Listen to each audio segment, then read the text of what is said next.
रतनपुर में अगर कोनो क्षेत्र हा सबले बड़े बस्ती के रूप में उभरे है तब वो आए करैहा पारा, जेन एक छोटे गांव जैसे क्षेत्र में फैले हवा। यह हिंदू मुस्लिम एकता और एक बहुत सुंदर उदाहरण के रूप में विकसित होवत है।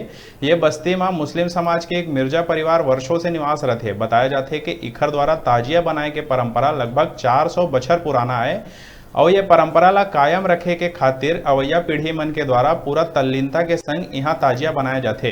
इस्लामिक कैलेंडर के अनुसार मुहर्रम ला गम के महीना माने जाते, चूंकि आज के दिन इमाम हुसैन हाँ अपन साथी मन संग इंसानियत के खातिर शहादत दिए रही से त उखर याद में ताजिया ला बनाए जाते। रतनपुर में आज ले 5-6 बछर पहली विभिन्न स्थान ले 6-7 ठन ताजिया निकलत रही से।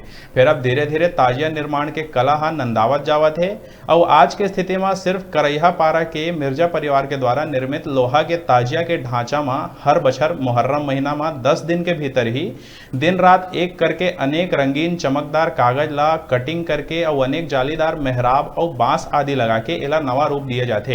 ये बेहतरीन कारीगरी और हस्तकला के बिखरे रंग हा ताजिया में देखे बर मिलते, जिला मुहर्रम के दिन सब्बो धर्म के लोगन मन ताजिया के जियारत करे के खातिर यहाँ पहुंचते।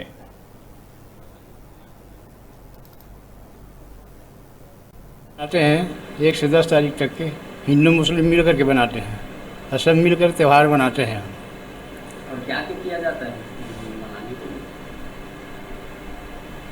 जो ताजिया है यहाँ रखा हुआ है वो 40 साल के अंदर का लोहे का बना हुआ रखा हुआ है।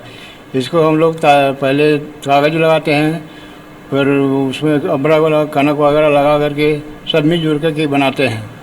10 तारीख तक की ताजिया बनाया जाता है, जो इमाम हसन हुसैन की याद में बनाया जाता है, उनकी शहादत की याद में बनाया जाता है। और यह ताजिया हमारे यहाँ करीब 400 साल पहले से बनती आ रही है, जो हमारे दादा परदादा बनाते आ रहे हैं और यह ताजिया को हम कायम रखे हुए हैं। यह ताजिया लोहे का है, जो 20 साल पहले हमारे दादा, हमारे अब्बू, हमारे परिवार के लोग बनाए हैं।